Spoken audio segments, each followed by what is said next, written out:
I'm here with Sensei Wade Chroninger, a longtime friend of mine. I met Wade back in Okinawa in about 1997-ish, and him and I had developed a long time relationship. As you can see, he's still talking to me today. Hello, Wade. How are you? Getting very old, apparently. 97. 97. Yeah. I go by sensei only in the dojo, Okay. and that's to maintain that level of respect for the process and where we are and what we're learning. But outside there, it's just Wade. And if you ever use the M word with me, I'll slap you. So I mean, someone mentions word. We talking master. about master? Yeah. Ike Miyagi Sensei, my teacher, is master. Francisco Rivera was Master Rivera, and I'll never hold a candle to those guys, but I'm going to keep trying. I think that's what they want. So, but just Wade is great. Yeah, Wade is great. So, tell me a little bit about when you started martial arts. How old were you when you started? Everybody loves to tell this story, right? Like I've been training 48 years. I started technically when I was about 8. I got a Bruce Lee movie for Christmas, and whoa, I was like, whoo, I want to be that guy, right? And I didn't make it, but I tried. And so I started I watched that movie. I must have watched it 2 or 3 times a week forever. And my parents were like, you got to do something else besides watch that movie. So that Christmas, they got me all kinds of like throwing stars and wooden swords and nunchucks, as they say here, nunchaku. So I started playing with that, and I started training, and my godfather was a Kempo guy, so he started working out with me, and it was just fun. I mean, it was Ed Parker's Kempo or American Kempo? Okay. Yes, it was American Kempo. And understand something, it was playtime, right? Until I was about 11, and there was no martial arts to that, so that time doesn't count. And then I was later on, I think I was around 12. And I was introduced, I got to do a Taekwondo class. And boy, I tell you, Taekwondo seems like a bad word in the mouths of some of the traditional guys I have that I know. And I'm like, every we'll get to that, right? But martial art is what it is. And just to set the record straight, I know Taekwondo guys, I wouldn't fight without a 70. Oh, yeah, me too. I mean, I'd run these guys over, maybe, but other than that, I'm not fighting these guys. I've seen Taekwondo stylists split baseball bats like I do with their shin. I don't know, their instep. I use my shin bone. I've seen it, Scott. I've seen a guy break a bat with an instep, and I'm like, not fighting him. No, not gonna happen. There's Taekwondo guys I grew up with that were like, they put a hole in just murder like that. Yeah, it'd be that quick, you wouldn't even be able to see it coming. You'd just be done. Where did that foot come from? What foot? Yeah, what foot? Exactly. Tom Cook was my instructor. There was a young man, I can't remember his name, Brown, and then Mark Gordon. I hope you can find that guy sometime. Mark Gordon, he's a good friend of mine from high school. He was a troublemaker. He's a great kid, and boy, what a good fighter! And he was all Taekwondo. It's all he ever did, and he was just amazing, And I did that, and the highlight of my Taekwondo career was when I quit falling on my face kicking high, because I can't kick high. I'm not built for it. But I had such fun there, and I did that for about 2-3 years. I don't count that as martial arts either. That was kind of just me getting in shape and having fun. Of course, it's martial arts, but it was fun, and I loved it. And then I did a little bit of kickboxing in high school, and I really suck at that. I'm terrible at kickboxing, but I think it's fantastic. I love it. It's fun. But you put pads on my hands, I become Jerry Lewis, not the, not the, you ever seen the Jekyll and Hyde? Not the cool one, but like, this guy, I become that Jerry Lewis when you put anything on my hands. So I didn't do well at that. I trained a little judo, and I did all this stuff throughout high school, and I had a lot of fun. But my biggest thing was weightlifting in high school, and I did the martial arts kind of alongside of that, and I loved it. And you competed, didn't you, in weightlifting? Or you did some competing in weightlifting, if I remember. I saw a picture. I won a powerlifting competition when I was like 14. I'm apparently quite strong. At least that's what they tell me. So I won a powerlifting meet, and I did 3 or 4 amateur bodybuilding shows. I placed 5th in a national qualifier one time at the Mid USA. So I digress, but That was a martial arts and bodybuilding and weightlifting time in my life, and I combined it all. Then I joined the military, and I went in when I was 17. I graduated at 16 and went to military at 17. And I met a guy named Kuntz in the Air Force there at Kirtland Air Force Base in Albuquerque. Trained with him some, and a guy named Joe Cordis in Santa Fe was a boxer, and I dabbled throughout. Where are you originally from? Are you originally from New Mexico? Well, I went to the military from New Mexico. I was born in Arizona, lived there until I was about 5. Okay. Then we moved to northern New Mexico, and I grew up as you ever interview Eric Thompson, he will tell you that I grew up in the Hamas. He quotes me when he writes stuff. But anyway, so from 8 to 17, I dabbled and I played and I had a lot of fun. And then this little fat guy named Kuntz in the Air Force just kept kicking the crap out of me. And like I didn't ever learn anything, because a lot of times you know stuff, but you don't know you know it. This guy just kicked the tar out of me. And I'm like, wow, so I suck. But it was fun, because he did something totally different. And every time I learned something different, I learned that, every time I think I know everything, they change all the questions. So I had fun with that. And so by the time I turned 21, right before I left America, and I went to Okinawa. But I was, believe it or not, I was actually a pretty good fighter when it came to actually fighting, because I didn't get muddled in all the stuff. The only time I don't do well in a fight is if I have time to plan.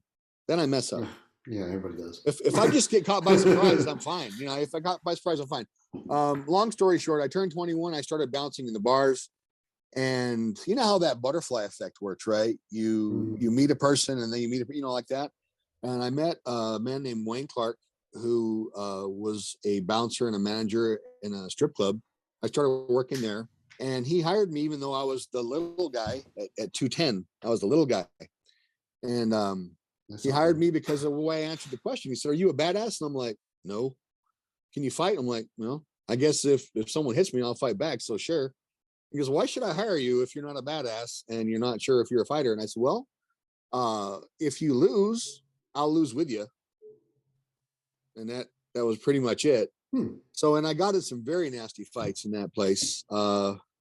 Really started to figure out that a lot of the stuff I learned was great as far as technique, but when you put the rubber on the road, maybe wasn't as effective as I imagined in a quiet, confined, padded floor, padded space, conditions and stuff. And it really started to involve my awareness of that. I remember Wayne and I got in a fight with 2 guys. I'll omit their names for safety here.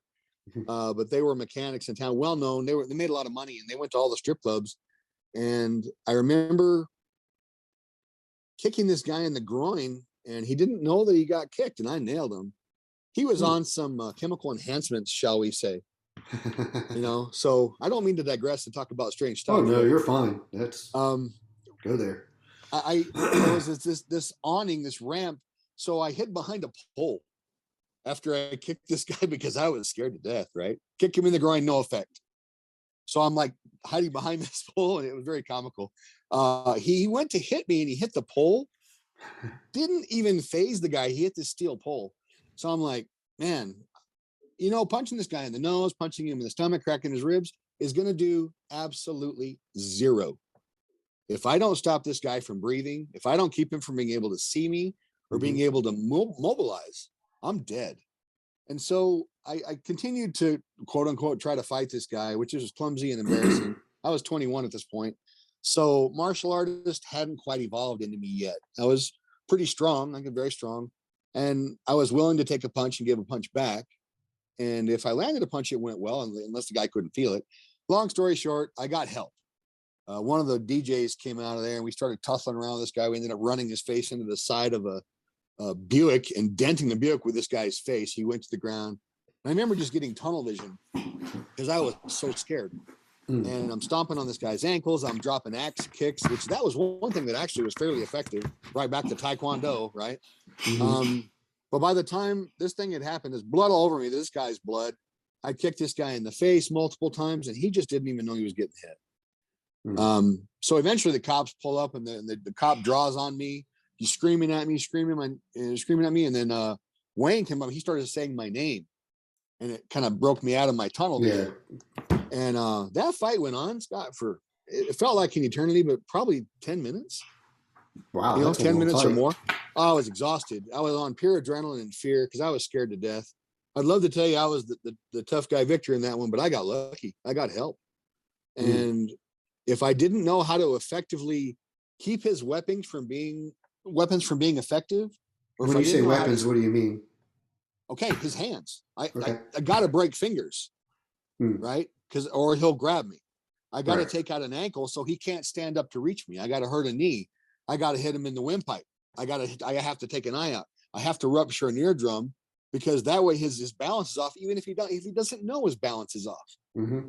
But I was a big, strong guy, fairly. I was tough. I was willing to fight. And I've been in, I'm not going to say a lot of fights. Everyone likes to say that. I've been in a few fights. I would say the knockdown, drag out, someone's going to go to the hospital fights, maybe a dozen in my career. Most of them were scuffles. But I learned that day kind of deep inside my guts that, wow, you know, if they're quote on something, or if they're just tougher than you, you know, a punch to the nose, those things aren't going to work. And this is where a lot of karate people, they just absolutely hate me. Right. What would have been effective would have been grappling. Yeah, well, very. What would have been effective at that point would have been grappling, and I would have been much better off had I did a rear naked choke, an arm bar, broke a shoulder, broke a wrist. But in my head, I'd always been taught boom, boom, boom. You know, jab, cross, you know, uppercut, whatever. You know, kicks, and they're more sports style fighting versus the combative. I'm here to hurt you. Right. So that's where the tear came. You know, a rear naked choke, an armbar that dislocated a shoulder, leg lock. Those all would have been more effective, right? There's always give and take. And grappling is, and this is where karate people again hate me, kung fu people. Everybody hates me because when you train more exactly like you fight, the training is instantly more effective. Right. Agreed. And so I believe that grappling training is the most effective training that we have. Why you say that? Because you can train up to 90% intensity without hurting your partner. If you hit me in the face at 10%, I get a swollen eye. You're saying more on a training level versus on a practical level. Absolutely, for training level, which is why if and this is also where martial artists don't like me. A lot of people hate my guts. And I can agree with that. On a training level, I can agree with. Yeah. But on a practical level, if I poke you in the eye, you're going to stop. Absolutely. And this is where the other percent hates me even more, Scott, because I think that every martial art is valuable. Every martial art is legitimate. What are you saying you're teaching? That's where the tear is for me. So had I been trained in functional martial arts, in martial art, the word martial war, right? Martial art, right? Versus, you know, and I'm not saying that the other ones aren't more, because that's like Kleenex. I mean, if it's a tissue, it's Kleenex.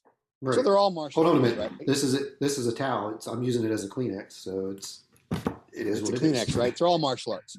So had I, you know, done martial arts, what I consider to be visceral, I hate the term real. God, that's so. I do too. Reality. It's reality. Whatever. I'm going to say functional, visceral, yes, truly violent martial art. You just said it, finger to the eye. He can't see me. He's got no peripheral vision, right? Over here, nothing. He's got no depth perception now. He sees his eyeball out of his head, whether he feels it or not. He can still go into a panic, right? If I stop him from breathing, shock, I can stop him from breathing. If I take out a joint, that's martial arts. Right. But anyway, that was a wake-up moment. But what happened there was I kind of seeing these things. And then Wayne introduced me to a man named Mike Whaley, who was Ed Parker Kempo. That's why. I just like, that name sounds familiar. Offshoot in Albuquerque. And Mike Whaley is a very dangerous human being. He lives in Albuquerque. And I trained with him a little bit. And from him, I started getting introduced. That was like the domino. Was that should have been your second encounter with American Kempo? Yes. But this one was actually real. This was more than playtime. Now I, more than breaking the twig. Mechanics. Function and structure and mechanics are always valuable, right? Especially when you can dial back and pick those up and bring them forward to what you know now. Right. Every training's valuable, right? So Mike Whaley was a Kempo instructor who I saw devastate a guy easily, and so much I was like, that was just weird looking, but he's such a nice guy. Anyway, he still lives in Albuquerque and he still trains. Now he's training, he's doing some MMA stuff. He wants to learn something new. And I applaud him for it because we're getting older and he's doing something new. It's always nice to know something new because none of us know it all. Lengthen your line. It's none of us know it all. No one ever will know it all. Right. I think it's great. Anyway, so he introduced me to the Kempo school in Rio Rancho where I met Lynn Yarmer. Lynn Yarmer was my Kempo teacher, the first one that ever put a black belt on me. And I met him in 90. Wow. Okay. And I knew him for years and years. He passed away a few years ago from cancer. Oh, wow. But he was an amazing man. He had the fastest hands of any human I've ever seen. Faster than Frank Sifu, faster than Ike Miyagi, faster than you, brother. Faster than Ike Miyagi? Faster. He had the fastest hands of any. You're way faster than I am, right? And I've worked with some fast people. Yeah, I've worked with some fast people, but he was blinded to speed. And the thing is, he was a street fighter. He was, God forgive me talking about the dead, but Lynn was a tough guy from the word go before he ever entered a dojo. And let's say he never shied away from a fight, right? Mm-hmm. But then he started training in Kempo, and he was a badass, Scott. He was a badass. Anyway, he started teaching me Kempo. I learned from him, and then he actually was the one that attached to Francisco Rivera Sifu from the Chinwu Hunga. Hunga is he was which I can't say right, but Hungar. That's me, Hungar. But and Frank Sifu, Frank Sifu, true master, one of the very greats, and I put him on the same pedestal or platform or level of any martial artist in history. He was the most deadly man I have ever seen in person, and I'll tell you more about that why later, right? But anyway, so Mike introduced me to Lynn. I started training with Kempo before I left, and then I got to meet Frank Sifu when I came back because I left in December of 90. But Lynn, you left Okinawa and no, I left the States in 90. Oh, going to Japan. Going to Okinawa. I went to Okinawa in 1990. Right. I left on December 1st, arrived on the 3rd. I never got to see December 2nd in 90. It was anyway, long story. I was. So here we are with Wayne Clark to Mike Whaley to Lynn Yarmer, and then I moved to Okinawa. And then we would trade videos back and forth. I got to Okinawa, I met a man named Hiroshi Takamiyagi Sensei, who taught Shurite, which in my opinion is where the Shorin-ryu system kind of is based. It's from Shuri. It's northern, we call it in Okinawan styles, we have a northern Okinawan systems and southern Okinawan systems. That's not geography. That's the northern style that I call the Shuri system came from northern Chinese martial arts. Okay, that's your Shorin-ryu, your Shurite, like that. And then you have the southern, which is going to be your Nahate, your Goju-ryu, your Uechi-ryu, Pangai-nun. Those are the southern styles. I believe, this is my opinion, you need to talk to Joe Swift about the facts because that guy knows it all. If you want to have some scholarly information on karate, Mario McKenna, Joe Swift, the two #1 resources in the entire world. I don't care who tells you what, they're the best. Anyway, so I learned from him, and that was it came from the northern Chinese systems. It was Shurite. And then Takamiyagi Sensei traveled to the Philippines, and he trained with the Gocho-kun guys there. Gocho, it's 5 ancestor fist. Okay, yeah. And he combined in his dojo the Shurite and the Gocho-kun. And that man he's passed away, God rest his soul.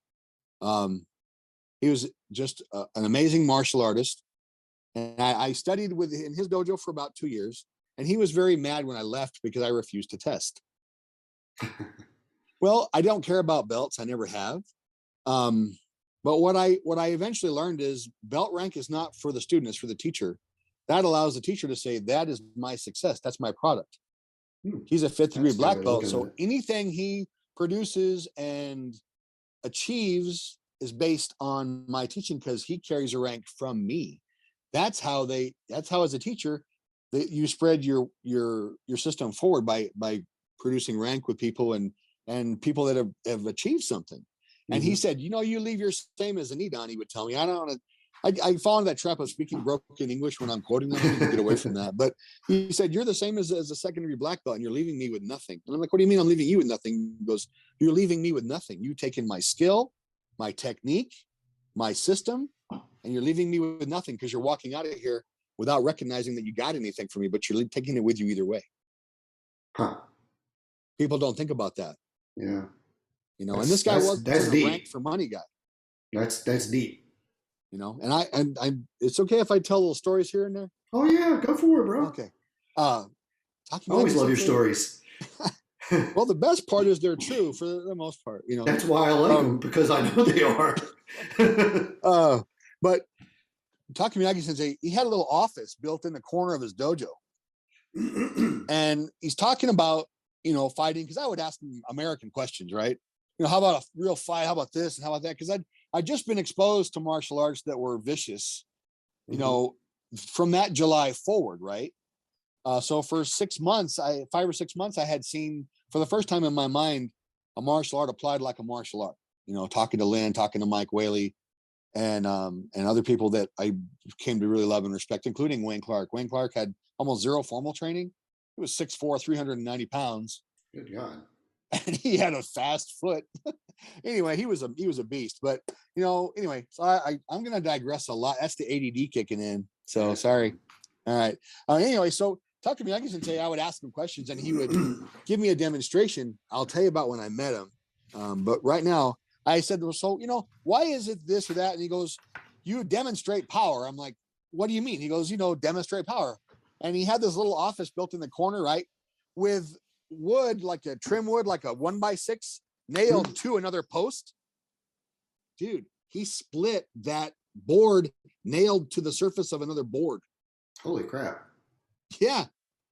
I was like, yeah, okay. Yeah. Demonstrate power. Good. I'm going to go train now because I don't want that thing getting, I've got the demonstration. We're clear. We're good. So, and this was if you looked at him, very unassuming, not well built, kind of a little pot belly, not any musculature to identify. He took a close look at his wrists, right? His wrists, and little area around here. That's where you can always tell him. Mm-hmm. Anyway, but he split that thing and I was like, damn, my question is answered. I'm good. I'm good. Went back to training.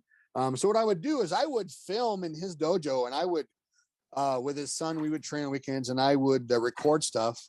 And then I would send that to Lynn on video. And then Lynn would break it apart and break it down and show me what it was. And then he would do that. Said, try this, practice this. So I would go and practice that. Now I would go back to Takamiyagi Sensei and look what I can do.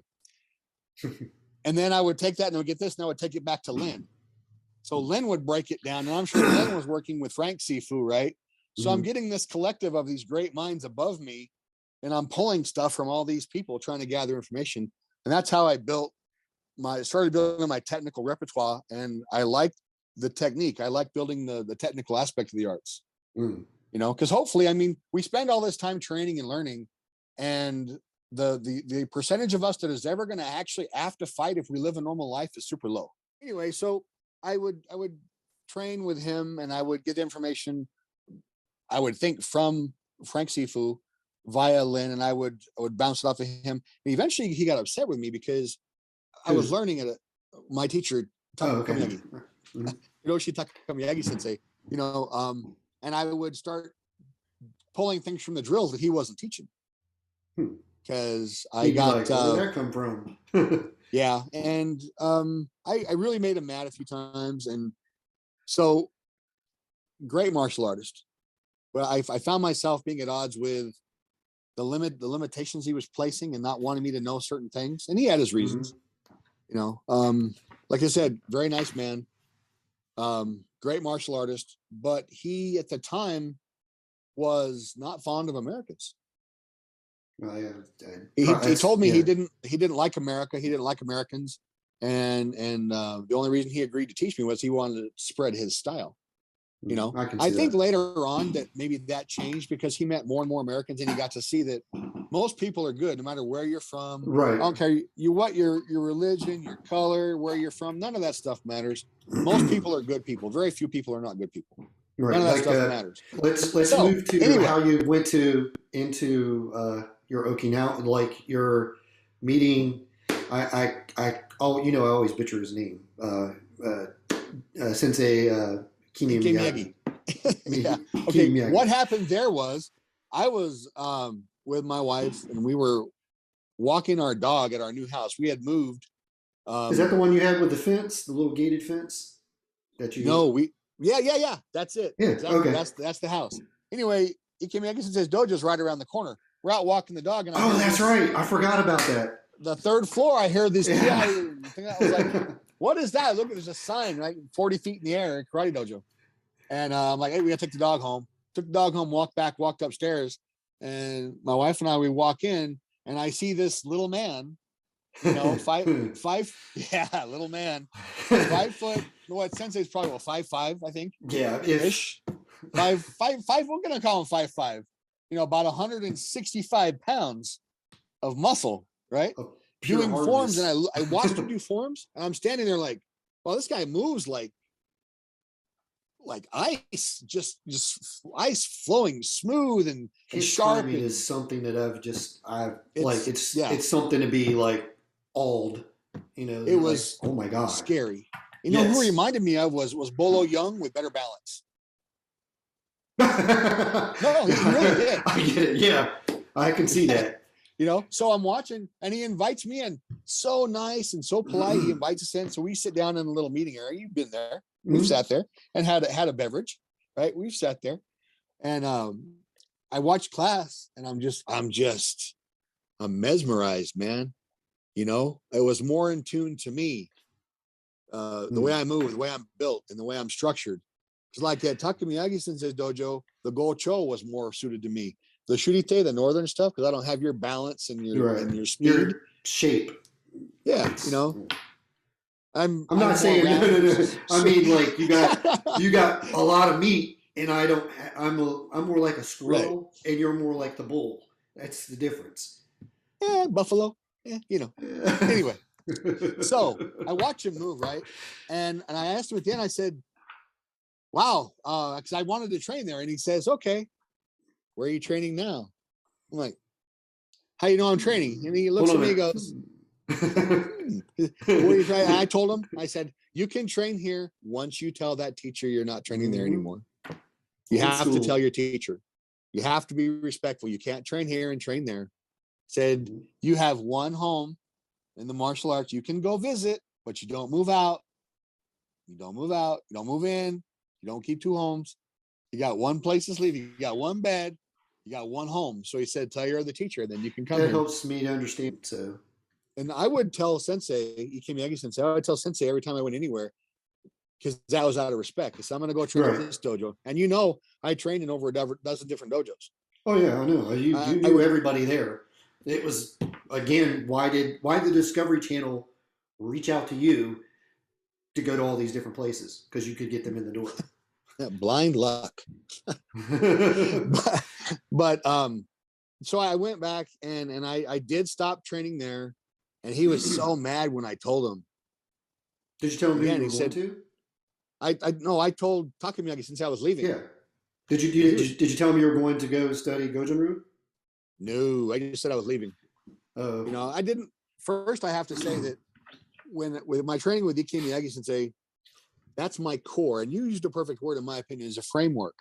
You all have your house, right? And your house, if you do a certain type of wushu or gong fu or karate or judo or whatever it is, that's your framework. And so Sensei explained it to me. That's got to be 60%, right? And for us, that would be the Chintao, you know, the forms, your structure, your kihon, your basic technique, and your forms, right? Or your basic drills if you're a grappling system, your fundamentals. That's where your core is, and everything else that you bring in enhances that, embellishes on it, and makes it unique. So Sensei said it's 60-20-20. He said 60%. Okay. Ike Miyagi Sensei said that your karate has to be 60% me. 60%. That's your home. You have to have a home.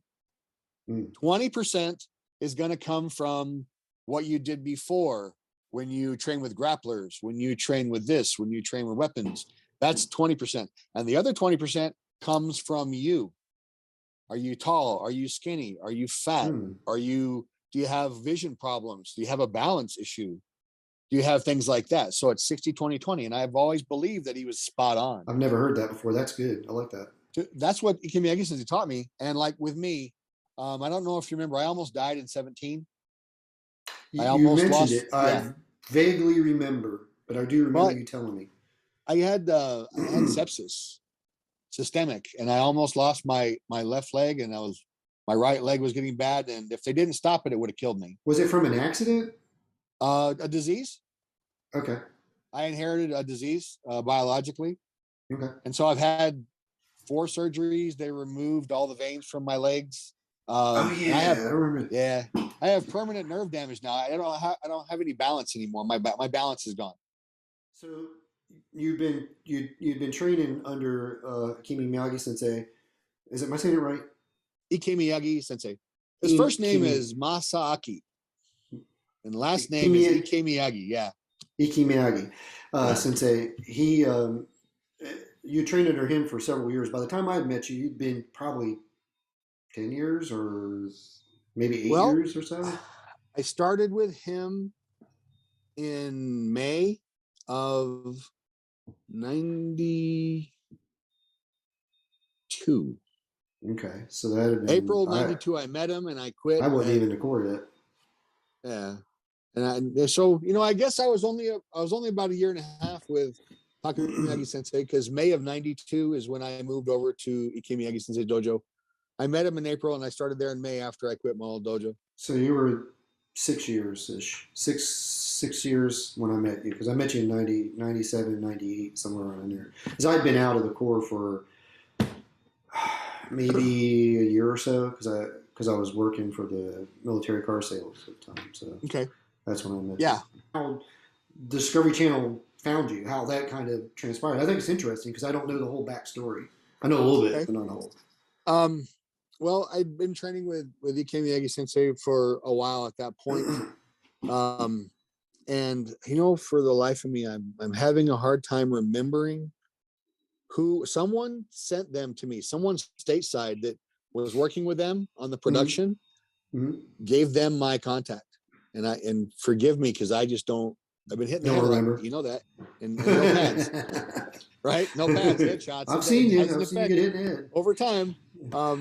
But so they reached out to me, and for the life of me, I can't remember the exact contact, but they talked to me and they asked me questions, and I just told them the truth. I didn't pull any punches. They said, who do you think we should talk to there? And first thing I was at my teacher, I said, because I'm nobody. I said, I'm solid in what I have because of him. But if you're looking at the source, I'm a great student and I'm a good martial artist, but the teacher, you want to go to the source. So I gave them Ikemi Sensei's name. And then, of course, Uechi-ryu, I gave him Shinjo Kiyohide Sensei, because he's probably one of the most powerful karateka or martial artists on the planet. And from my little view of the world, amazingly powerful man. And he would get mad at me and probably hit me again like he did last time I saw him. He's got a good heart. He's got a gentle heart, but he is staunch when it comes to karate and martial arts. No bullshit. They asked me, so I said, go to here, go to there, go to there. And they did a little offshoot. I think they also talked to a really nice man. I think it was Ron Nix. Does weapons and Shoenru family training there. They didn't have time to go to everybody, but they went to really quality people. And they did the Uechi-ryu with Shinjo Sensei, and they did Ikemi Sensei Dojo, and I think they got some very good information. And they put out some really just solid info and demonstration of technique. It's a great show for people to watch. I think it is too. It highlights some of the, for me being over there, top dudes, top karate guys. You being one of them. So I thought that was very, to me and to the viewers. I just want to say that Wade is one of those guys. He's the silent guy in the background you never see or never hear about, but he's the guy you want to know. He just is. Thank you. I appreciate that. Wade is also, and I'll put the video up once I edit this. Wade broke a Louisville Slugger that he went and purchased from the PX, which is made from ash, not a breaking bat, and cracked it. It took him a couple times, but it cracked it. And most people that do the breaking, they'll kick it with their shins. Very few will actually do it with their forearm. And Wade did it with his forearm, and that's one of the most impressive things I've ever seen in what we call true. I'm breaking something. So imagine that being your neck. He's contacting that particular strike with. It's not going to be a good day for the person. So let's just do some comparisons of what we see today, compared from Okinawa training of karate to the karate we see here in the United States. What are some of the things you can tell me about that, and on the traditional aspect, and the differences and why those differences exist? You know what I'm going to do to you? I'm going to tell you a story. Of course. Okay. If you watch the Discovery Channel special, Sensei talks about the moment that my karate training with him changed. Because you have to understand that a karate sensei, in my mind, a Gong Fu sensei, a Wing Chun sensei, whoever it is, whatever dojo, whatever training is, they're going to aim their training what they think that student needs, what that student wants. And if those things don't mesh, they don't train there. That's just how it happens. Unless it's a money mill, right? Then they just feed you and then you get money. That's it. So Sensei asked me, because he had my wife go to the dojo and talk with us to translate, because my Japanese is it's so. But he asked her to come to the training because I always did things differently, and I was always doing extra stuff, and I was always doing the conditioning and the weightlifting and the makiwara and pounding on things. And he says, what does Wade want to do? Because it seems like he has this idea, right? And I asked, so I asked my wife to translate, and I said, tell him this: I want karate. I don't want sport. I don't want tournament. I don't want trophies. I want to be a killer. No, I did. I said, I tell him I want to be a killer. And that's what I want. That's what I've always wanted. And she looked at me and she's like, you mean to say that? I'm like, yeah, I want you to say that. I want to be a killer. She told him. He smiled. He laughed. And he looks at me. He looks at her. He looks at me. He looks at her. And he goes, tell him it's going to hurt. That's what he said. I believe it. I believe it coming from that man. He said, tell him it's going to hurt. And I said, okay, do it. Let's do it. And then that day, I mean, it had always been hard training. It had always been rough. And I think I learned great technique. And like we talked about, mechanics, structure, foundation, movement, all that translates 20 years later when you pick up the right tool, right? You see the right thing. Oh, I mean, I can do that with this. I've been driving nails with this monkey wrench, but now I can turn a bolt. Yeah. Okay. So the next training session, I was expecting full punches to the face and this other stuff, which happened, right? But not the way I thought. He said, we're going to work first kata. I'm like, huh? I thought I was going to be a killer. What's this first? I mean, the kids kata, the little H pattern kata, right?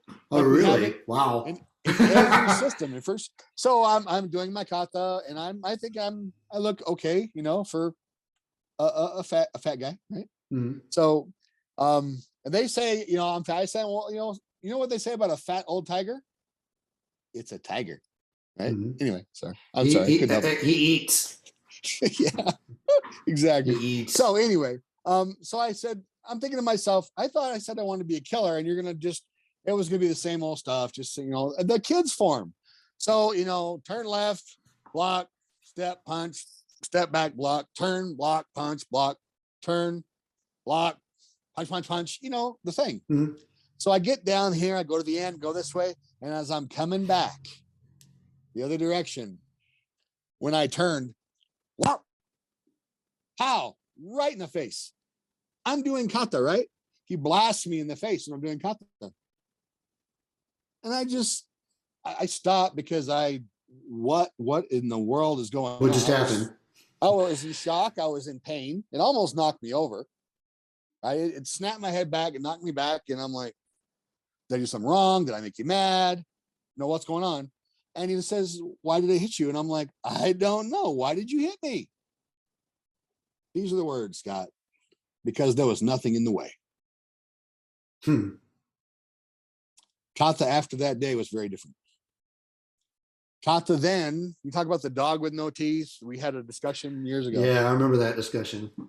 And he said, it's kata. And I'm like, okay, nothing in the way. So my kata then changed. But you have to understand something, that even in Okinawa, in the martial arts and the killer martial arts, real martial arts, whatever, you have a teacher, right? Who teaches a system. He's not going to teach that to a 9-year-old. He's not going to teach that to a college student that's going to be a doctor and needs his hands. Right. He's not going to teach that to a salaryman or to a housewife or to a young lady that wants to be a model. That martial art is reserved for very, very few people that actually want that. And that's okay. This is where karate people hate me and everybody else pretty much. Martial arts are beautiful because they can be anything for anybody. But he asked me what I wanted. I told him, he gave me what I wanted. And I got punched a lot. Oh, I know. And then, yeah. And then one day we're in there because I trained 6 days a week. Not the exact, really 6 days a week. I trained as many as once or twice. I would say average twice a month with Sensei one-on-one those years. Not any more than that. I would love to say it was, I wasn't. It was once or twice a month. Sometimes I didn't. But very, very often I did get to train with Sensei one-on-one on weekends, or I'd stay late. And he would just beat the crap out of me, right? But one time he was teaching me a sweep. It was in a combination of movements, and it was a sweep, and I did this, did that, and then he went to sweep me, and my foot slipped, and it stopped, and I caught myself, and he looked at me, cocked his head to the side, and did it again, and almost broke my leg. It almost ripped my knee out. And then after my leg folded in a very unnatural direction, and then I flipped over and spun and landed on my back, hit my head on the floor. He looks at me, he kicks me in the face when I'm down, steps over me and leaves. Oh wow. And all I can hear is baka gaijin, baka baka baka. Stupid gaijin, stupid American. Stupid foreigner, and the thing is, I love my teacher. He's like a dad to me. I'd kill or die for the man. No exaggeration. I know the feeling. He holds in respect so high the martial arts he got from Yagi Dai Sensei, rest his soul, that anything that would bring a shadow to it makes him angry instantly. And he thought I was fighting his technique, trying to show him that it didn't work. And I learned very quickly, if you have a teacher that teaches real, we're going to have to use the R word. God, I hate it. It's just easier. Let's say traditional. Even that's a wrong word. It's still not even a correct word, but yeah. Yeah, and there's so many. You can say the old ways, the ancient ways, the original ways, blah, blah, blah. Martial arts, the real deal, okay? He respects that where he got from his teacher. And the fact that he decided to give that to me and let me have it put me on a whole different level of pain and respect and understanding. And the moments he thought that I disrespected that, he showed me very quickly, don't do that. I'll hurt you. And here's the other thing. If you're learning that martial art and you say your teacher's your friend, you're not learning that martial art.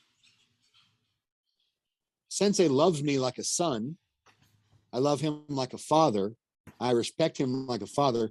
You don't slap your dad on the back of the head, tell dirty jokes, and try to trick him into drinking something that'll make him sick, right? You do that to your buddies and your pals. Right. You don't do that to your dad. You don't do that to your sensei. Anyone says that they're best buddies with their teacher, that's fine. Buddies, without fear, without understanding that you are mortal and that you might get hurt real bad, You don't have that art, you don't have that martial art, and you're not getting that martial art. You don't. And people don't like that either. People get mad at me when I say that. That's how I feel. True. So, will traditional martial arts go extinct? I mean, what we do, will it go extinct? Is it something that's going to fade away due to the boom of MMA? Well, I think that on one hand, we're giving MMA too much credit. On the other hand, we're not giving them enough credit. I think that it's not MMA's fault because I respect what they do. Right, and I do, and I get that. That's what I really do. So can I preface this not with a story, but with a collective idea?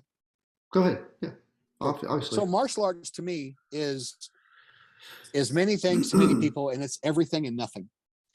I love McDojos. I love them. I think there should be more of them because we have too many kids on drugs. We have too many kids in the street, too many kids screwing around, too many kids that sit on their place all day, that don't put their feet in the grass, that don't go outside. And you can call it a McDojo all day. Like it can be Goju McDojo, Kung Fu McDojo, Judo McDojo, except Judo McDojos are very tired, sore, healthy people because it's a lot of workout, right? Karate people hate me the most because we have the potential of being the least amount of exercise, the least amount of actual fighting, with the most belts. And they don't like me saying that about my own stuff, right? But here's the thing. If karate for you is a place to put your kids for an hour and a half as a babysitter, that's a safe environment where they get some exercise and have some fun, I love that. I think that's great. I think if it's a place because your kid's got ADD, he needs to learn how to focus, great.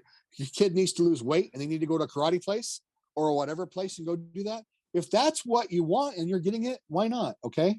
It becomes something else. Like, I know people get mad at me for this, but it's any activity. It's better than sitting on their butt playing video games or whatever else, or online or doing this and that. It's exercise and it's a healthy thing. So McDojos, I have no problem with.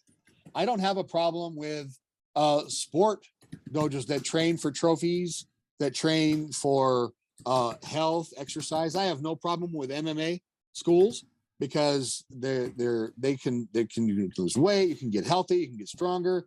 People come back from injuries. It's just like another workout to me. So there's 1,000 purposes for martial art, and they're all valid if they're saying what they're giving you. My problem with karate in particular is that if you go to one of those dojos and it amounts to exercise or babysitting or a hobby or whatever else for the housewife or the guy, whatever, as long as they're understanding what they really have, I have no problem with it. But when a teacher teaches people from let's say a very soft perspective, or I don't know the term McDojo or whatever, but if they say, okay, now you can fight 10 guys, and if you do this and this, you can fight, a trained fighter, then that's a lot of BS. You're not going to go down block, reverse punch, and take out a guy that's been wrestling for 10 years. They're going to lay waste to you. It's not going to happen. So I think you have to look at it for what it is. And then when you look at it from another perspective, how many of those people are actually going to be in a real altercation? Very, very, very, very few. However, and this is a different topic, this is another time, that's changing because we have political strife, we have the vitriol, and we've got the separatism, and we've got all this negative political stuff. We're not gonna that's just horrible. And so it is getting more dangerous, for the good people. Bad people versus good is getting more dangerous. But even then, if you live your life in certain channels, the idea of you ever getting hurt, unless you live in a very troubled area right now, or almost none, right? None, yeah. But the cool thing we live in a safe society. Pretty much we do. It's changed, but it is still pretty safe. But I look at it like this. Let's say going to that class gives that guy enough self-confidence because Steve is always taking his stapler and he's afraid to get it. He goes, no, Steve, that's my stapler. Don't touch it again. I'll tell the boss. If it gives him that little bit of courage, then that's an accomplishment. That goes to, is it relevant? If I train traditionally, is it still applicable today on what we call the street, and using that as a loose term of, I'm approached and all of a sudden I'm being mugged or whatever's going on, is that, downward blocking, punch to the solar plex going to work in that visceral situation? Absolutely. Traditional martial arts, I'll use that term. Okay. Let's just dial it back to one word. Traditional martial arts. They absolutely do work. Is it trained? Are you taught that? Are you taught those mechanisms? Are you taught how to use it that way? Are you conditioned? Do you make yourself the weapon? Because what it comes down to for me is a traditional martial art, you're becoming a weapon. If you want to decide to make it functional and you're going to use this in a life-saving method, then sure it does. Absolutely it does. I think I do. I think anybody that I've ever trained is very capable of vicious, violent, effective, immediate action that will hurt, maim, and kill. If you want to just say it. And I asked him about it. He said, "Oh yeah, it's great. Everything works. Everything fails." And he went That's so true. Well, that statement is probably that's probably the most true statement. Everything works and everything fails, because that goes back to, again, how is this? And again, going back to the topic of the question is it applicable today? Is if I'm training that hammer fist, is it applicable today? How is it applied, and when can it be used? And if it's used correctly, it can be used. So going like one of the techniques in katas that you do, one of the ones I remember the most because it's similar to an arm break we do in the Kao Shao Fan Zi, is you're doing something like that, and then you go into like a block downward. Yeah, if I remember correctly, and so being able to apply something like that in a today's in a modern type, and again, it's not even modern because a punch is a punch. A punch is the same punch as it was 300 years ago as it is a punch today.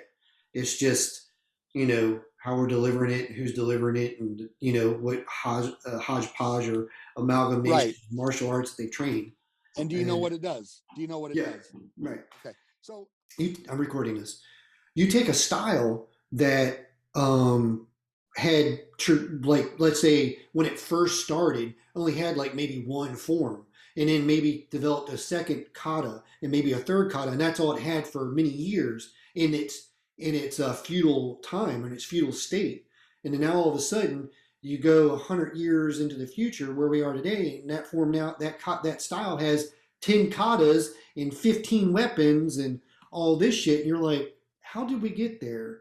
And that's going back to that thing of where it's in a safe society, we got time to, wax and wane and, invent and come up with different stuff and whether it works or not. But then we go back to that root. When we look at Bushinkai, it had, 3 techniques in one form, because they took those 3 techniques and learned how to use them 50 different ways.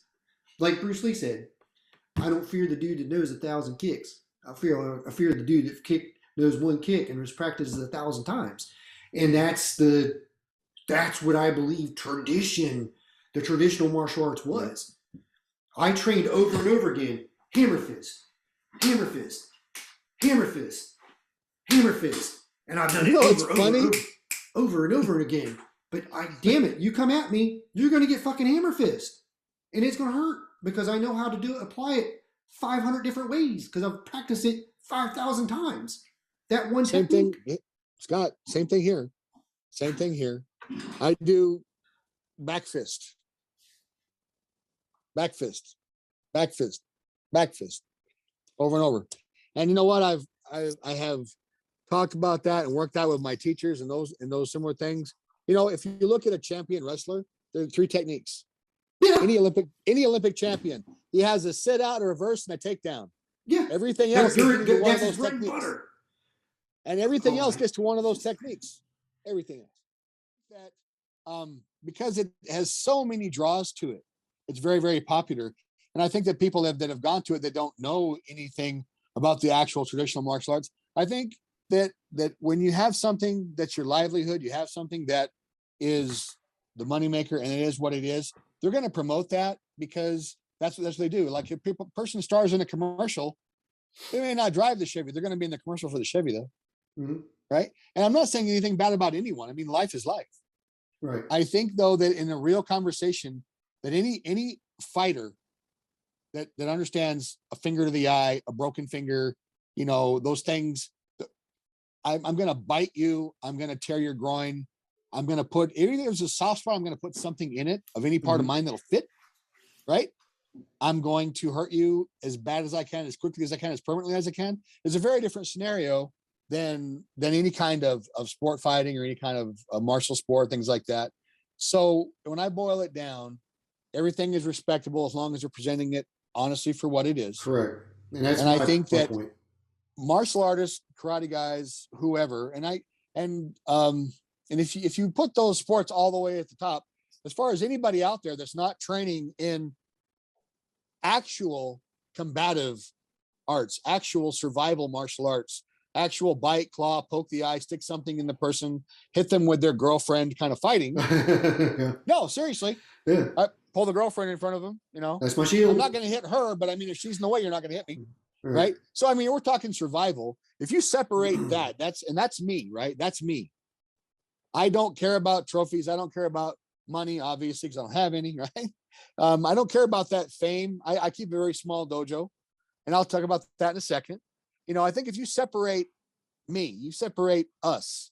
When I'm teaching and learning a technique, I have things that I'm going to do that are going to maim, kill, and cripple immediately. I don't believe in warning shots. I don't believe in a continuum of force. I don't believe in graduating aggression. I think the first shot I get to stick something in your eye, hit you in the throat, break a joint, snap a small joint, whatever I can do, I'm going to disable you and maim you and hurt you as quickly, badly, and as permanently as I can, because I teach and I treat fighting like CPR. You continue until the guy dies, help comes, or you're exhausted.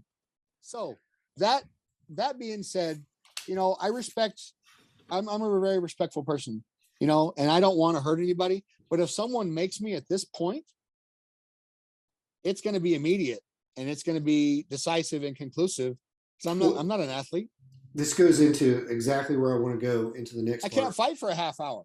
Right. So when we look at how truly taught, how about that? Truly taught traditional martial arts. So one of the arguments is, oh, you guys don't pressure test your stuff, because again, they're comparing the Mech Dojo to a truly trained traditional martial arts. Because I can't, when I sit there and hear that, I'm like, dude, we pressure tested our stuff all the time. It was nothing for us to do like, hey, a punch is coming at you and it's coming at you full force and it's coming towards your face. Deal with it. Do you remember the day on the beach that you and me and one other person, we were doing pressure fighting? It was nothing planned. It was just, you're going to attack me. And if you hit me, it's tough shit on me. Right. That's what I'm talking about. But the thing is, we now understand something, that we took out the destructions. We took out small point strikes. We had to pull back on some stuff, because if you would have broken me the first time out, I would have taken an eye out first time out, and someone's going to go to the hospital. That's controlling the environment, because we got to train in a controlled environment as much as possible. But pressure testing, you can't pressure test. I can't pressure test a finger to the eye. But I can definitely train the action of it. And you know as well as I do, if I tap you in the top of your eyebrow, okay, that's a poke to the eye. And I have to understand that. And I have to understand that, and a slap to the eye versus, and I may palm a punch, right? I can palm a punch versus leopard pawing a punch. Right. Or splitting it, right? The thing is, because if I split your punch, I'm breaking your hand. If you split mine, you're tearing my bicep.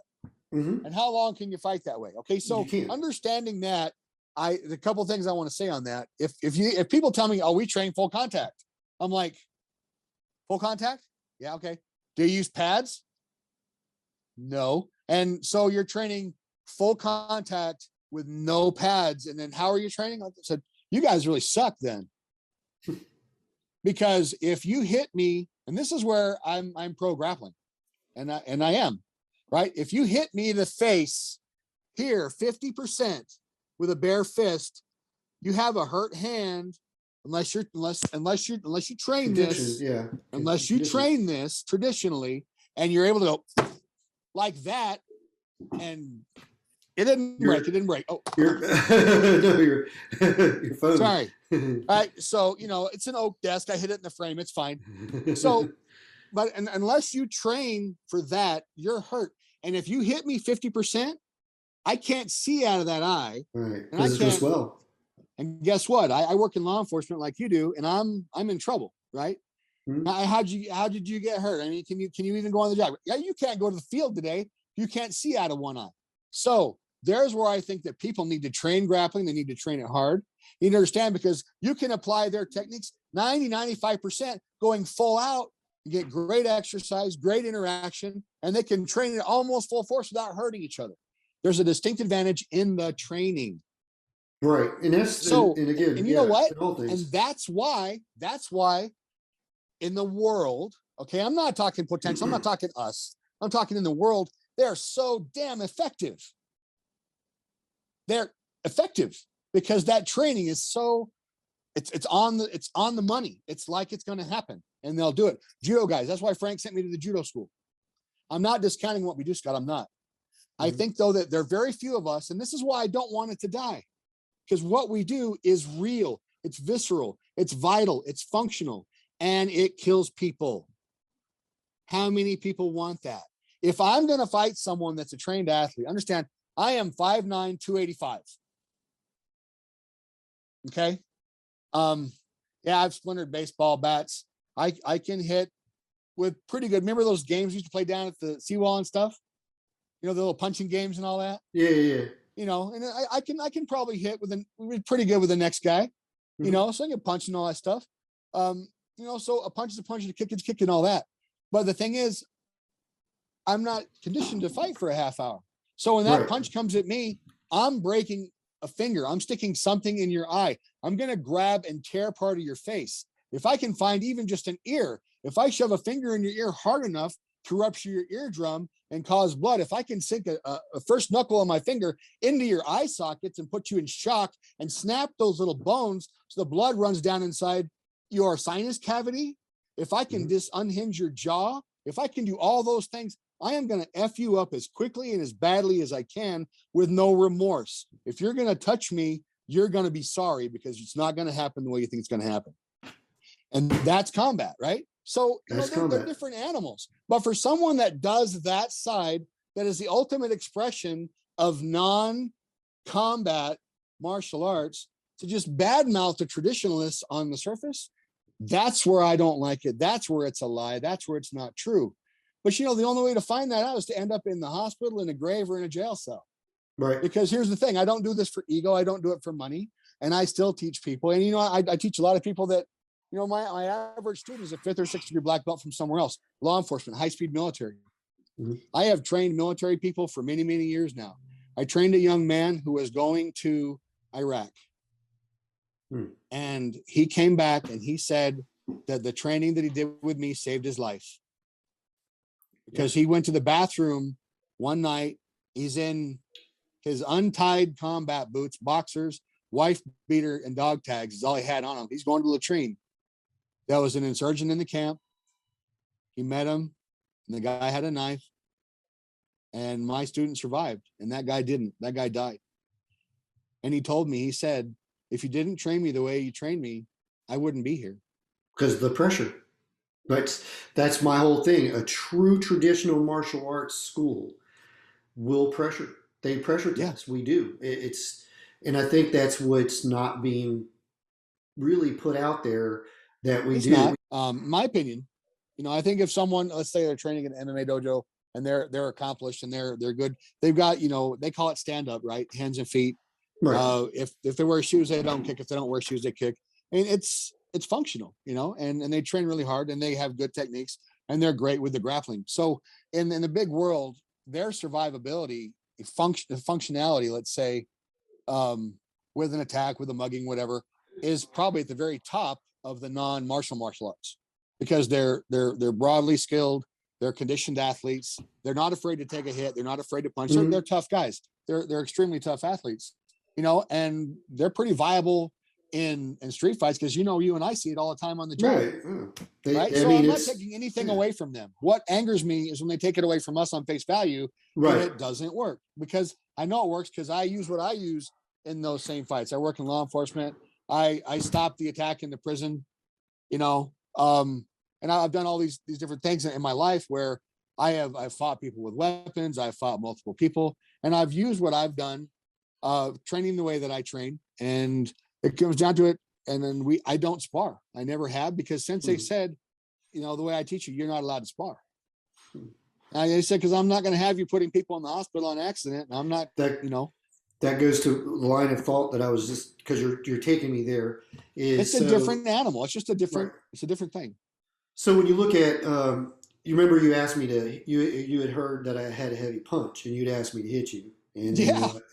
and then when I hit you the first time we'll get into that in a second but But you were that nice though. You were nice. I wasn't trying to be nice the first time I just realized you knew Iron Body and was like okay I'll get you buddy.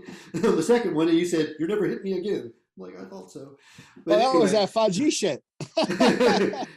So the that's where I go back to the one punch one kill type thing. And Shaka Zulu in The Warrior Within, he goes, "I hate martial arts movies." I'm paraphrasing it. It's been a long time since I've seen the movie or the documentary. And he goes, "Because I promise you that when I hit somebody, they're not going to bounce back like a rubber ball like they do in the movies." And that's the same with you. Like you're gonna. I'm gonna hit you one or two times. One, we're not fighting with pads on like in real. When I say the Yeah. real, I'm walking down the street and somebody accosts me and it turns into a situation. There's no pads. There's no safeties. There's none of that safety there. Yeah. So because the way we train as traditional martial artists, you know, when I hit you, you're not going to bounce back like a rubber ball. So that No. ideology that I've got to train for a 3 minute round, 5 minute round, whatever it is, for 3 rounds, 5 rounds, 10 rounds, whatever it may be, doesn't exist.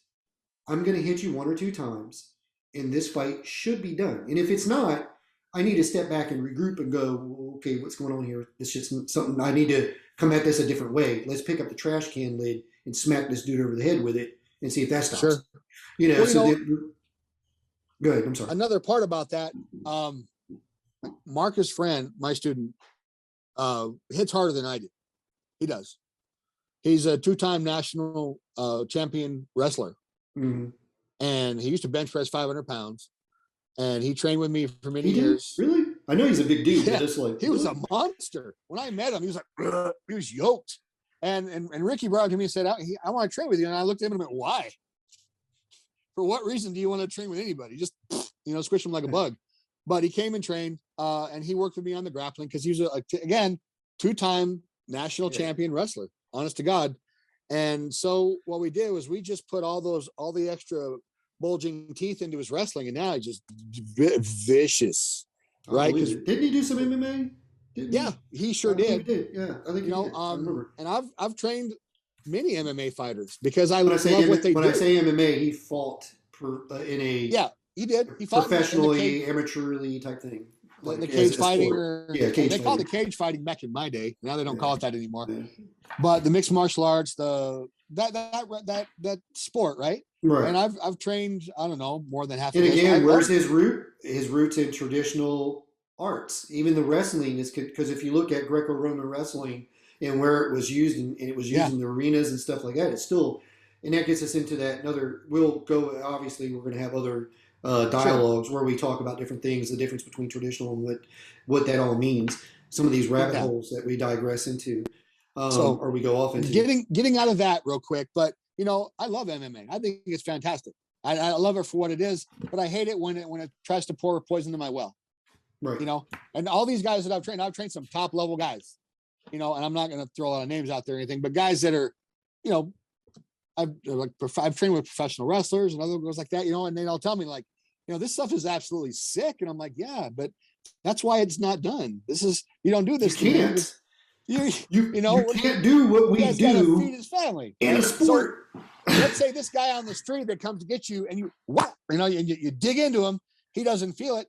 The next one's got to be to his ear, take his equilibrium, throat, something. Yeah. You got to filter him, septum. You got to hit him under the arm, shut the nervous system down. And guys like Dr. Gary Allen, combing, right?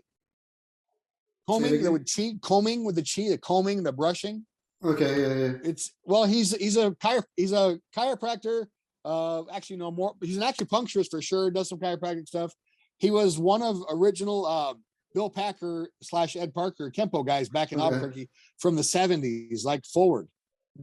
This devastating man. He can literally brush a finger across my ribs and it shut my nervous system down And people tell me I'm blowing smoke, but I swear to God, it's super dangerous. That's all that flowery magical stuff. But I know dudes that can make that stuff work. I cannot. But I know guys that can make it work.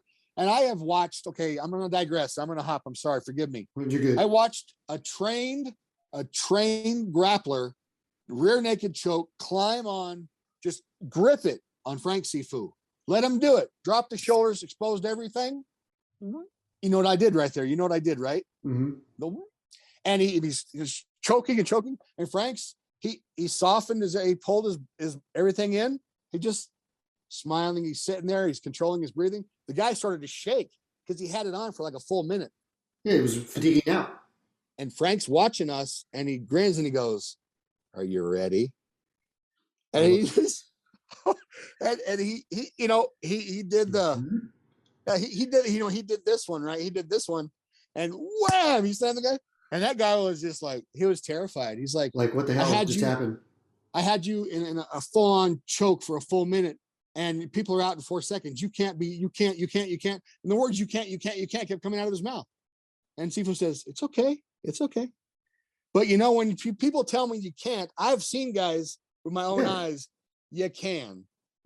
I've seen some crazy, so I don't believe in and that, you'll see the guy coming at you with that's some horse shit. Wade and I are not talking about that horse shit. That's what's poison traditional martial arts, is that bullshit. That magic, we're talking about waving of the hand, being able to hit you. We're talking about people being able to hit you with physical contact, because there's a physical contact there, and it looks like they barely touch you and drop you to your knees, and you're like, "What the hell just hit me?" Well, you're like, "I've just been hit." We've been poisoned, Scott. We've been poisoned by it's if like the martial art, the flavor of the day, it's cycled. Judo, kung fu, karate, and now MMA. And I think because of the money and the populace and all that stuff, it's never going away. And I actually like it. I think it's great. As a sport, I respect. It's like boxing, Sure. And a boxer, here's the thing. Good God. And I'm gonna say it again. In the world at large, people that are trained in that, their survivability is huge with a general world of danger. It really is. I'm not. And that would be the same with anybody, even our traditional people, because the average person, or the trained society is very minuscule when it comes to unarmed combat. It is. It's not. We're a very small community of people. And even if you have the McDojos and all the kick Johnny kick, and even the Mac, there's MMA McDojos out there. There's got to be, yeah. Even they get some kind of skill. Like even when you was talking about earlier, when you train in Kempo and you said that I was just playing around, but that laid a framework. You knew what a punch was. You knew what a kick was. You knew you saw this. That it's already mechanics, function, structure. Yeah. It's being programmed. So when you're looking at this being programmed in, the people that carry it past that point and go, okay, this is going to become a life for me. This is like your teacher. I was watching a video prior to you coming on of him where they were it was kind of like a documentary of just him talking about his karate. He's like, karate is life. And people that like us that take it to that level to where we've been training in 30, 40 years and it's, we don't look at it as I'm retired or I've stopped training. Even if I don't training as much as I used to train back in the day, the mind's always training it. I may train a skill set of something, whatever it is, once a week, twice a week, once a month, whatever but that mind never stops going.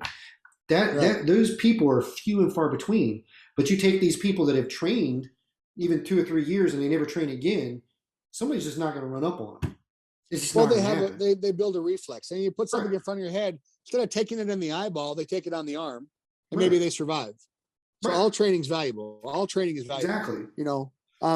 And I really hope that I'm answering your questions. Oh yeah, this is the dialogue I want, because I think people need to hear people like us. And again, I call it, we're the obscure in the background, people don't know our names. We're not the, Billy Blanks. We're not the Bill Wallaces. We're not the whoever, outside of the grappling community and this mixed martial arts community that's got big names in them now.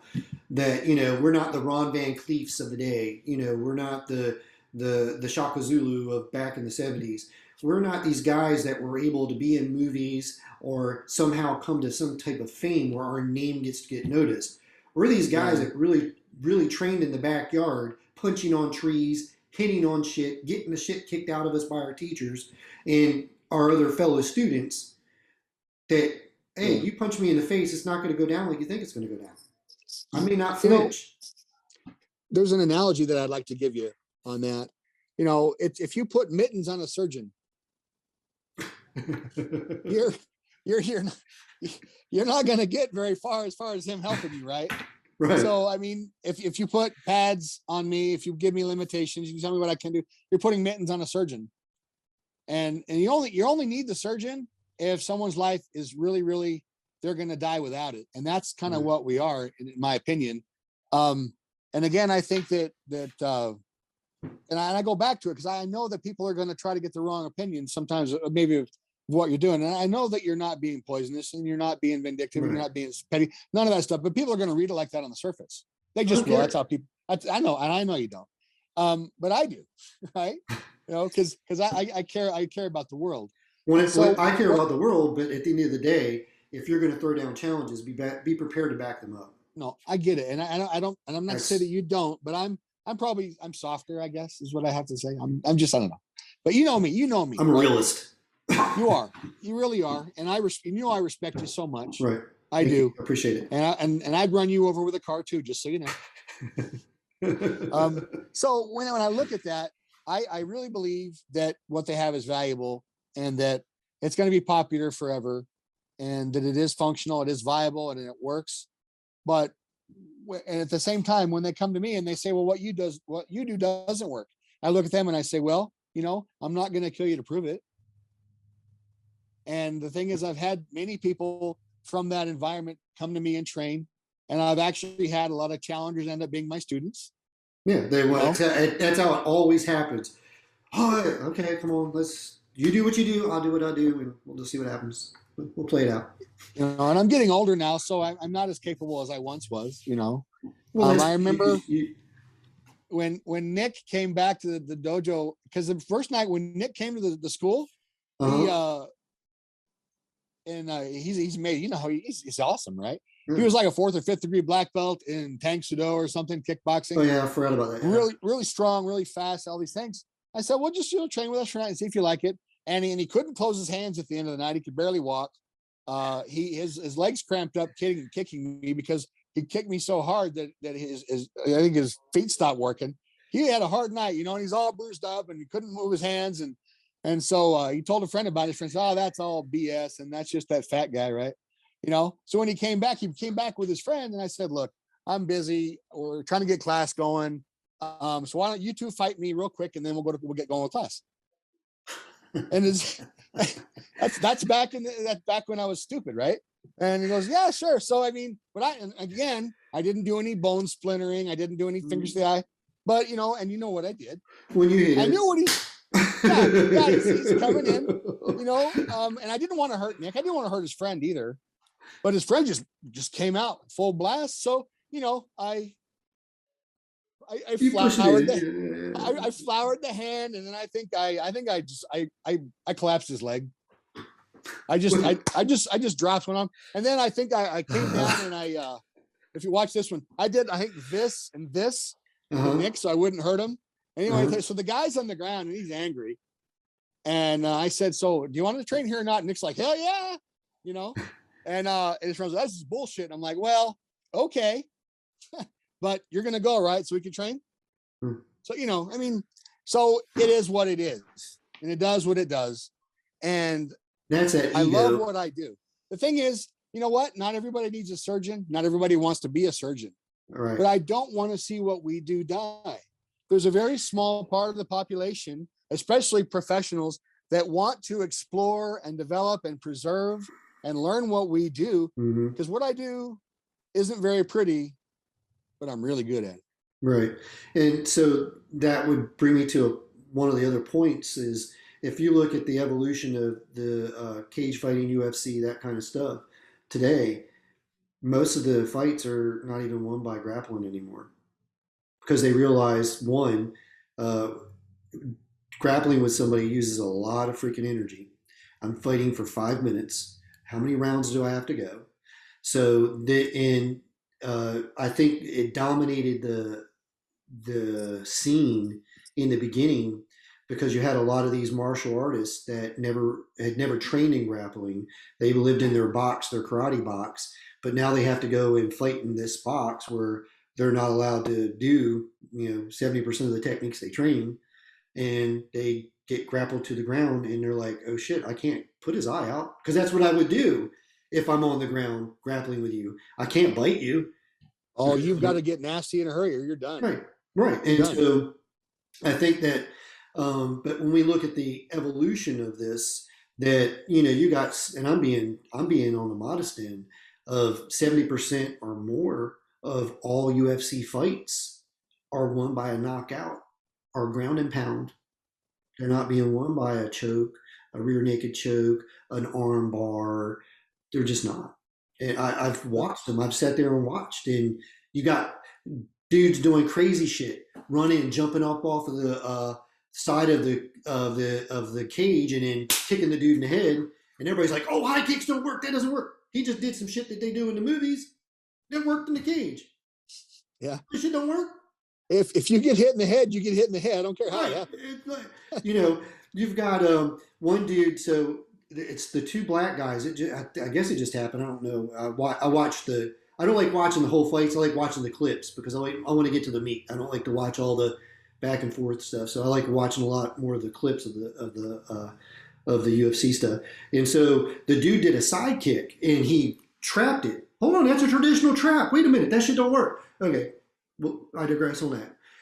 So the guy uses the balance just like we would train in traditional martial arts. Uses it as pressure because the guy's pulling up. Does a spinning back kick and knocks the dude out. Wait a minute, a jump spinning back kick is something they do in Taekwondo. Taekwondo doesn't work. Because that's the story you hear from them. But they're doing it. Of course they are. And you're going to hear that all day, though. All right. So, okay. Now I gotta give you the classic argument now, right? Go ahead. And this is why everybody tells me, and I'll tell people, I said, here's the thing. When you have fought in austere environments and you've had more than one assailant, you realize very quickly, the longer you fight, the longer your odds are of getting hurt. Oh, yeah. When you're an MMA fighter and your physical health is your income, the quicker you can end that fight and reduce your risk of injury, the better your income is, the more you can fight. That's one. That goes back to the grappling too. Yes, it does. Because if you hyperextend my arm and you rip my bicep and all that, you're out for months. Yeah, look at what's his face from Ireland, who just ripped the shit out of his leg. The big fight that he just had that he lost against the dude. The cocky guy that did the boxing. Yeah. I can't think of his name off the top of my head. I can't either, but he's a hell of a fighter, though. He's a good fighter. Yeah, I'd give it that. Not taken away from him. Oh yeah. If you think about the injury he's got, he's out. How long is he out? This could be something that cripples his career. That means money. Come back, yeah, and it means money. Livelihood. So see, that's one point. My other point is, and this is where then I go back to everybody hates me. McGregor. The only reason you go to the ground in a fight. McGregor. Yeah, there you go. And I'm Irish, so I'm a fan, right? So here's the thing, though. If you go to the ground, that means something has failed in the fight. Right. I'm sorry. Or something's happened that's caused you to have to go there. There's been a failure because you ended up on the ground.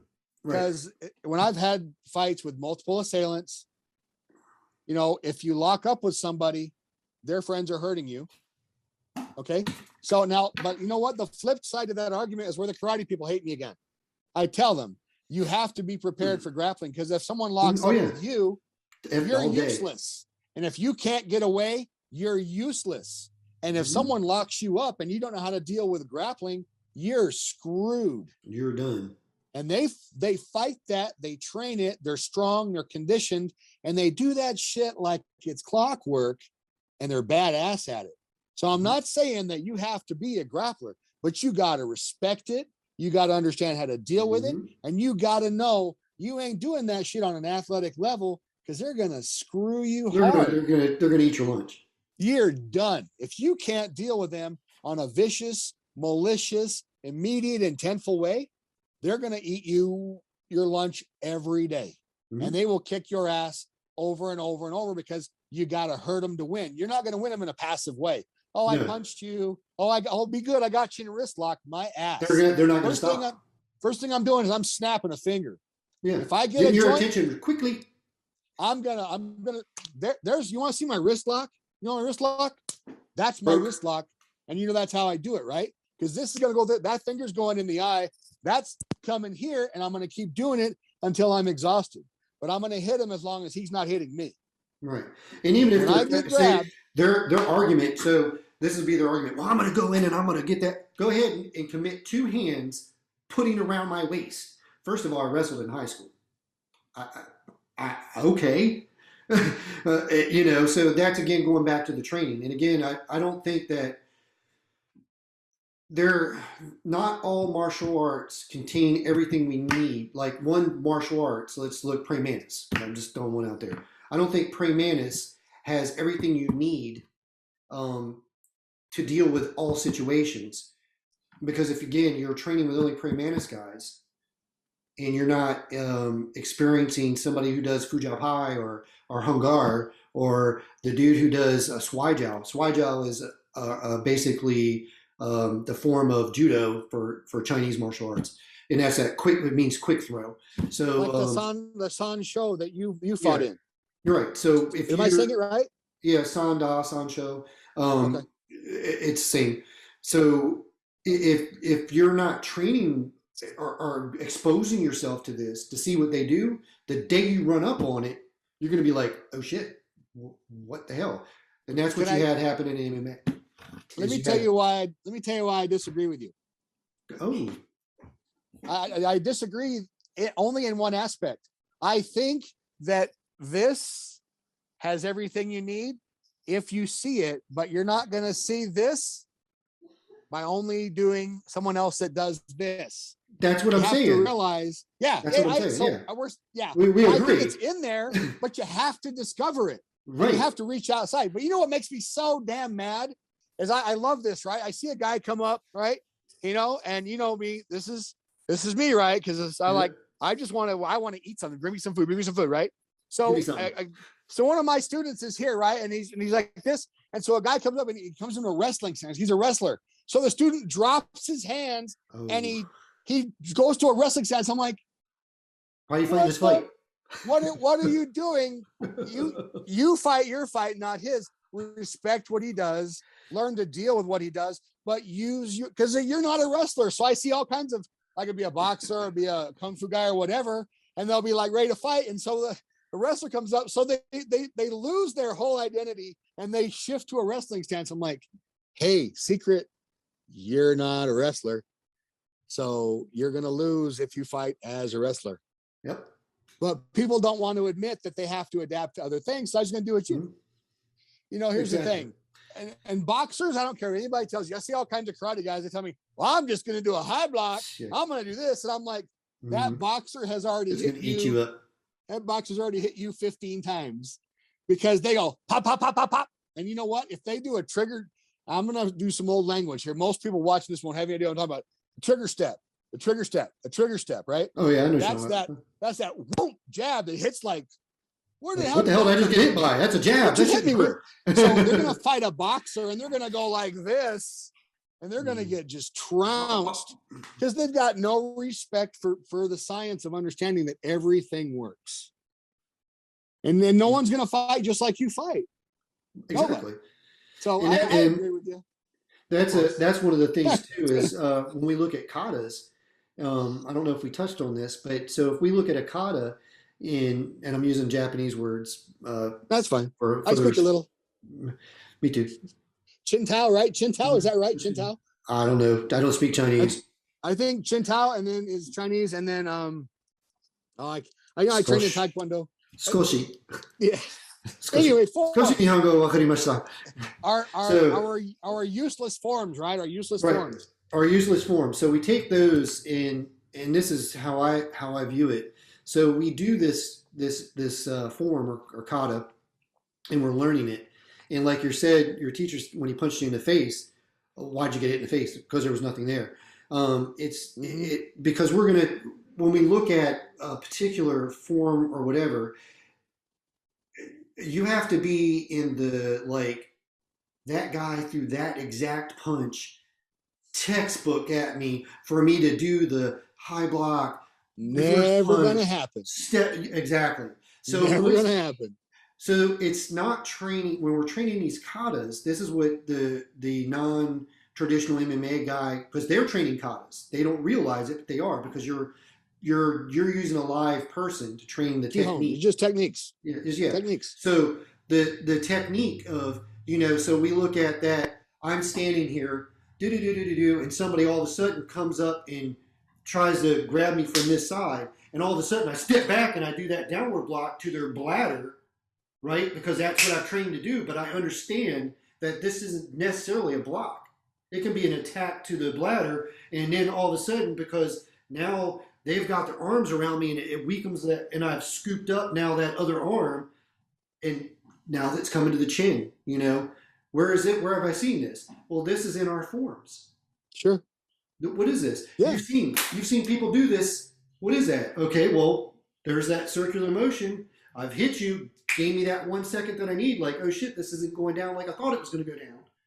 Because you surprised me, and my mind is trained so much for that mental training. The mind doesn't understand the difference between reality and what I was thinking or what I was training. So it automatically goes to that because that's what I see to do out of that peripheral vision, that visceral reaction, that, that quick reaction. And then I scoop up, I hit towards that chin, I'm I'm laying hate and discontent because I'm not stopping. And you can't stop. And that's where the katas, they're not meant to be viewed in the sense that, it's block down, punch, this and that, every perfect technique. You're taught it from that because we got to give you that foundation like we talked about for that house, right? So we give you that, and then we move on up. Would you agree with that? That's I agree 100%. And here's something on that. Not everybody wants to go past that point, right? Right. And there's very few people want to do what I do. Very, very few people want to do what I do and what you do. So here it is. Now, Sensei is a marvelous teacher. I love him. And you know how I feel about Sensei. And when he teaches karate, people are getting good basic format. They're getting structure, and then it stops. Because how many people want to go beyond that? Very few. When I asked him, what he asked me, and then when I, asked my questions, and I said, literally, I want to be a killer. That's all I want. That's all I care about. That number is so tiny in our population, but I don't want that to go away. And let me ask you this, because I think people need to be clarified on this, because about you, and especially because of the profession that we're in. When you're saying I want to be a killer, you don't want to be like a killer as a serial killer. You want to know what really works, I think, is what you're really trying to say. Could you clarify that for me a little bit? I'm sorry. I guess the semantics there. I want to be lethal. I want to be capable of killing any other human being that I come in physical contact with, should I need to. That means to do you harm, I would think. Should I need to. Right. I am a weapon, and people don't like me for that because I don't believe in the use of force continuum. I don't believe in graduating or gradual escalation of technique. I think once it's decided that you want to hurt me, the first chance I get to blind you, cripple you, make you not breathe, permanently injure you, I'm going to hurt you as badly, as quickly, and as permanently as I can every time. And I teach that to my students. And understand, there's a very, very big caveat here. I don't train tough guys. I don't train bullies. I don't train assholes. Okay. A lot they of generally don't train with us too long anyway.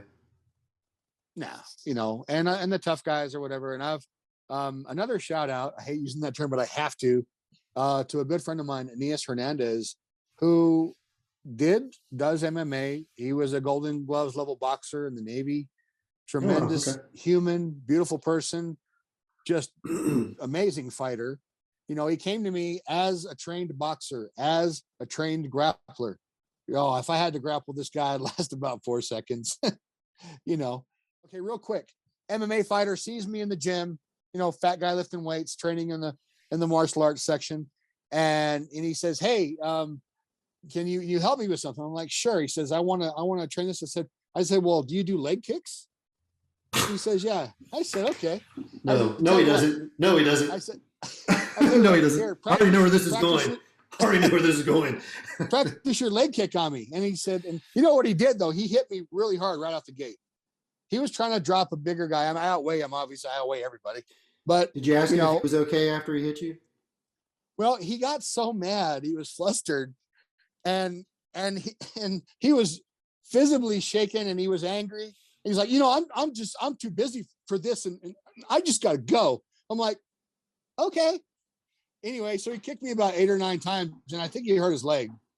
And I understand. I'm sure he did. I wasn't trying to. For the record, for the viewers, when I was training with Wade, one of the other injuries I sustained that was a bone bruise. Remember that big dark bone bruise that I had that left that dark bruise that wouldn't go away for like years on Wade's leg. Just saying. Go ahead. But now that with the technique, not the horse stomp, but the shrimping and the rooting on the leg kick, I wasn't doing that. I was checking it, but I wasn't trying to break his leg.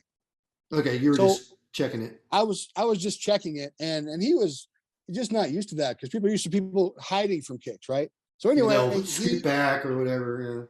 Yeah. He saw me the next week at the gym, and he brought Aeneas with him.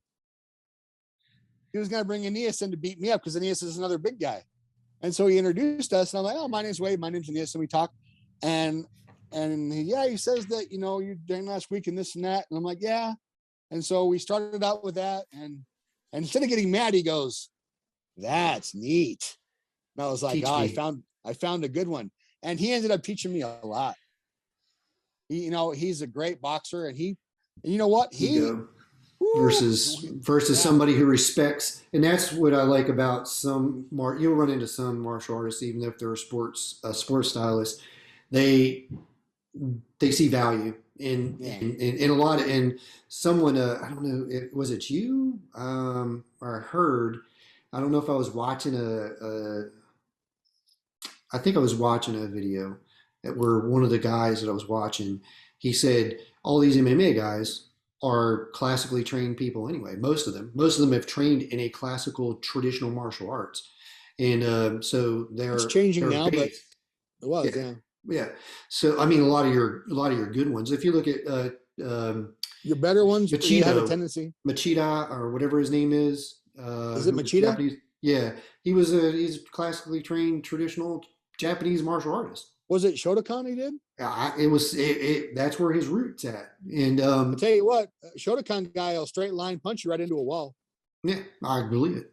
Well, Wade, I appreciate the interview. We're going to cut it, and we will definitely plan to do another one and have some good topics. I think we covered a lot of good things just to get people to know who you are as a martial artist and as one of the people that we're going to put out on this channel as a go-to later on in some of the other productions that we'll do. Before I let you go, though, I wasn't saying that you don't care about the world. I wasn't saying that. Oh, no, I get you. I don't want people to think that this comes from any other place but to preserve what we do and to protect what we do so it doesn't die. I know that you're not a negative person, and I love you and I respect you. Well, thank you. And if I can help you do this, so if there's people out there that want to do what we do, if you want to be the surgeons in a world of cavemen, great. If not, that's okay too. Be you, be happy, live your best life, be your best you. But what we have is beautiful, and it should survive. It should stay. And I want to talk to more traditional martial artists. I want to explore there's a list of guys that you got. You got a good list of guys. And we're gonna go down those roads. I'm gonna hopefully, if people get involved in this, and this is the first way that we can actually present a different argument, for lack of a better term, of, you know, telling the world like, hey, look, we do real stuff and it does really work, and we need to Sure. preserve the tradition. And that's a whole totally different topic of when we talk about, tradition versus some of this, for again, a lack of, I don't mean it in a derogatory term, of a hodgepodge of training things that are out there that work and are applied in certain ways. Anthony Chin was one of the guys I watched in an interview, and he goes, martial arts, or traditional martial arts, is a tree. And if you want to make a table, well, you use the tree to make the table. How are you going to make the table? I mean, I'm loosely paraphrasing how he put it, but it was a good reference of, what I do if I treat it, because he does Wing Chun, that's the tree. But if you want to learn to be a street fighter, you want to learn self defense, then you got to make a table. Well, obviously the table's made out of wood, and so it doesn't matter what the tree is, it's how it's translated into making the table, the chair, whatever it is. And I think that's a good takeaway. And that's what I want is to talk to more people that understand that what we do is real. It's a real And thing. I would like it to grow, and I would like, people to understand real martial arts, real traditional, whatever, but everything's good, and be you, enjoy what you enjoy. But I want what we do not to go away. So And thank you for that's what I want is, we have to preserve the tradition. And I think some of the older masters that are dying off or getting old just don't want to fight the fight. And I respect that. It's, they people don't. should know, not cut you off. Sorry. People should know that the martial arts that we do, the actual martial arts, hurt, and it's not for everybody. So not all my students get that, but they get what they ask for, but I'm honest about it. Right. Right. Well, Wade, thank you again. It was a pleasure to talk to you. A pleasure to see you. I haven't to actually see your face. I haven't seen you in a while, so good to see you. Like the beard. Oh, thanks. I get the old man Wolverine thing all the time. It's good. Well, thank you, Wade. I'll holler at you again, and we'll get some other people involved. Have a good day, bud. Take care, my friend. You too. Bye bye. Bye bye.